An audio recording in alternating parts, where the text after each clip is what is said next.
SIPC only covers 500 grand. What happens if I go beyond that? Do I need 7 brokerages?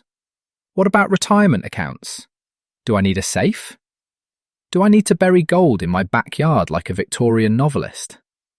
By the end of this video, you will know what SIPC actually covers and what it doesn't, how that $500,000 limit changes by how your accounts are titled, when the risk is actually real, a simple way to balance safety with the one-stop shop convenience we all secretly want.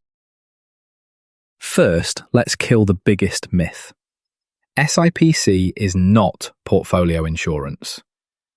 SIPC does not care if your favourite stock face plants 60%. SIPC is not your emotional support blanket for market volatility. SIPC is actually custody insurance. It exists for the nightmare scenario where your brokerage firm fails financially and customer assets are missing. Not the S&P 500 had a bad Tuesday. More like the broker's books are a mess, assets are missing, and a court-appointed trustee is untangling the spaghetti. Now, the headline numbers everybody quotes. SIPC protects up to $500,000 per customer per brokerage firm, including up to $250,000 for cash. But here is the part most people miss. That $500 is not per account, it is per account type. So if you have a brokerage account and an IRA at the same firm, each one gets its own $500 of coverage. SIPC stacks.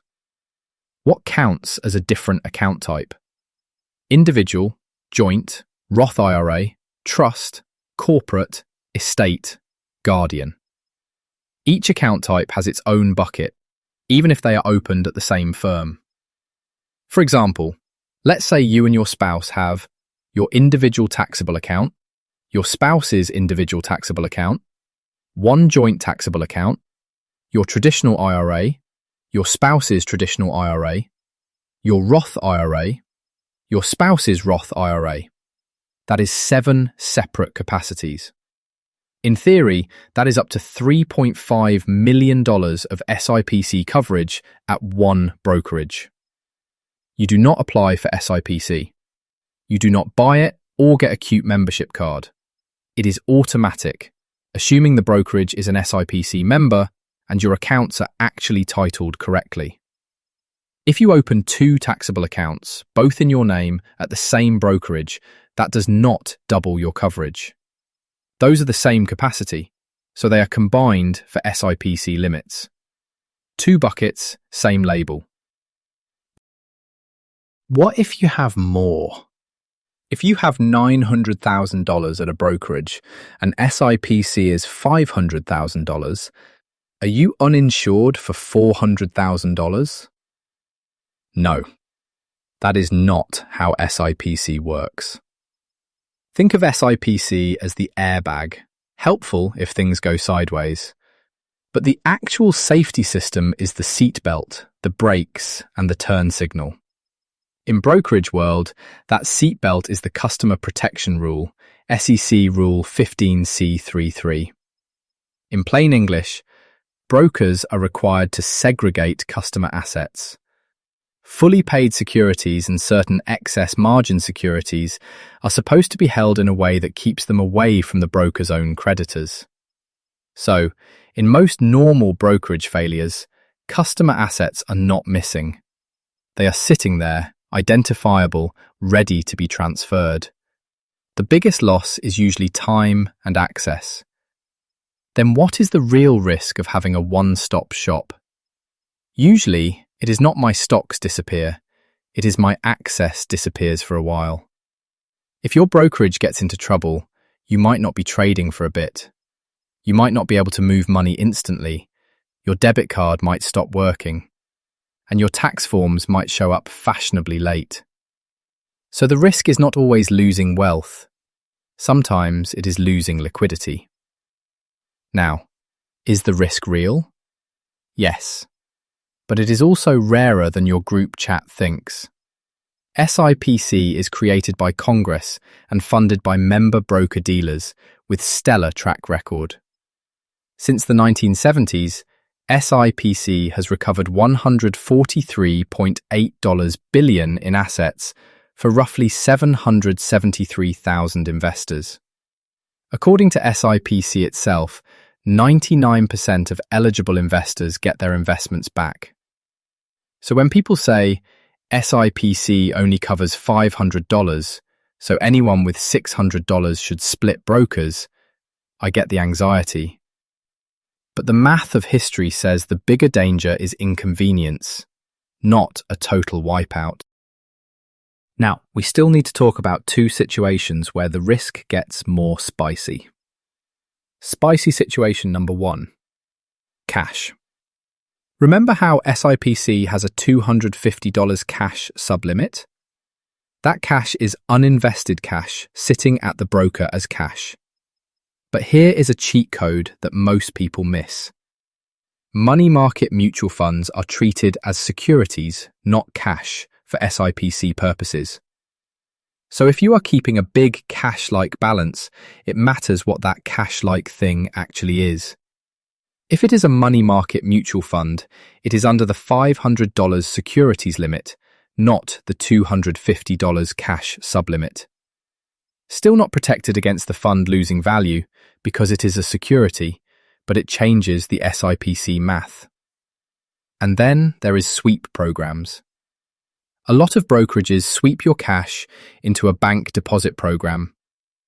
If your cash is actually sitting as a bank deposit at a bank, that is not SIPC territory. That is FDIC territory, because it is a bank deposit. FDIC works differently. FDIC is generally $250,000 per depositor, per insured bank, per ownership category. So where you park cash can change which alphabet soup is protecting it. SIPC for brokerage cash and securities, FDIC for bank deposits. Spicy situation number 2. Margin and stock lending.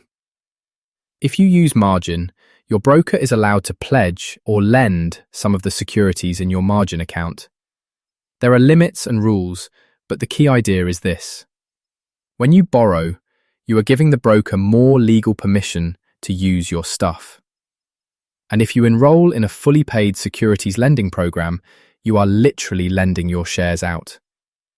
Some brokerages disclose that shares that are on loan may not be covered by SIPC while they are on loan. So if your goal is maximum sleep at night, the turn on stock lending for a few bucks a month button is not the button you are looking for. Now let's talk about excess SIPC, because this is the part brokerages love to put in tiny font next to a big, comforting number. Many large brokerages buy extra insurance on top of SIPC, often called excess of SIPC. Here is what the big brokerages offer on top of SIPC. Schwab, up to $149.5 million per customer in securities, $900 in cash, with a $600 million aggregate cap. Fidelity, no per customer limit on securities, $1.9 million in cash, with a $1 billion aggregate cap. Robinhood, up to $50 million per customer in securities, $1.9 million in cash, with a $1 billion aggregate cap. Interactive Brokers, up to $30 million per account in securities, $900 in cash, with a $150 million aggregate cap. Here is the key point. Excess SIPC can have per customer limits and, very importantly, an aggregate firm-wide limit. Meaning if a disaster hits a lot of customers at once, that aggregate cap matters. So, should you rely on excess SIPC as your entire plan? No, it is a nice bonus. But you should still build a plan that works even if your broker is having their worst week. Okay, so what do we actually do with all of this? Here is my one-stop shop without one-stop panic checklist. Step 1. Pick a real brokerage. SIPC member, established, boring, well-capitalized. Boring is beautiful. You want the financial equivalent of a beige Toyota Camry. Step 2. Understand your capacities. Taxable in your name is one bucket. Roth IRA is another. Joint is another. Do not assume. Confirm how your accounts are titled. Step 3. Do not keep life-changing amounts of raw cash at the broker. If you need a big cash cushion, decide whether you want it as a bank deposit sweep, where FDIC rules apply, or a money market fund, which is a security under SIPC rules. Step 4. Be careful with margin. If you need it, use it intentionally. But if you are a long-term index investor, do not casually turn your sleepy portfolio into a margin account just because an app asked nicely. Step 5. Think twice about stock lending. If you do not understand what happens if the counterparty defaults, pass. There are easier ways to earn extra income than turning your portfolio into a rental car. Step 6. Keep a life raft somewhere else. Keep a second institution that can cover you for 30 to 90 days of spending. That can be a separate bank account, a separate brokerage with a small amount, or both. Because again, the most realistic bad day is not losing your entire portfolio. It is being temporarily locked out while lawyers do lawyer things. Step 7. Simplify the rest. One-stop shop can be awesome. Fewer logins, fewer tax documents, easier rebalancing, easier beneficiary management, less "where did I buy that ETF" confusion. So if consolidation makes you more likely to stay invested and keep compounding, that is a real benefit. Now, one important retirement account nuance. Employer plans, like 401ks, can be weird in SIPC land. If the plan assets are held in a brokerage account at an SIPC member, SIPC protection may apply, but it is generally limited to the plan as a single account, not separately for every employee participant. So if you are thinking, my 401k has SIPC for every person, do not assume that. Read the plan documents and understand who the customer is. Okay, so let's answer the original question in one sentence. How does SIPC insurance amount change where you park your stock portfolio and retirement accounts?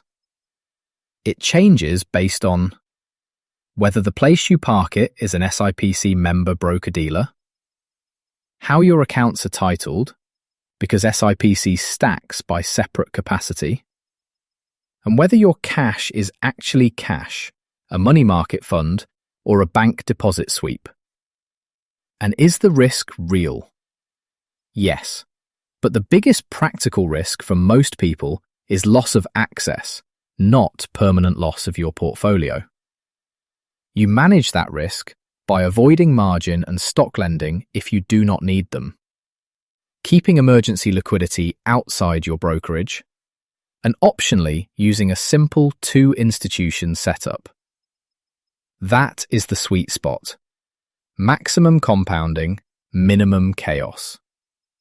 If you want, I can do a follow-up video where I walk through a few real account setups, like $5 million retired couple, $1 million single investor with a taxable plus Roth, small business owner with a corporate brokerage account, and we can map out the cleanest way to structure it. Hit the like button if you learned something. Subscribe for more personal finance that does not make you hate your own life. And as always, keep compounding weekly.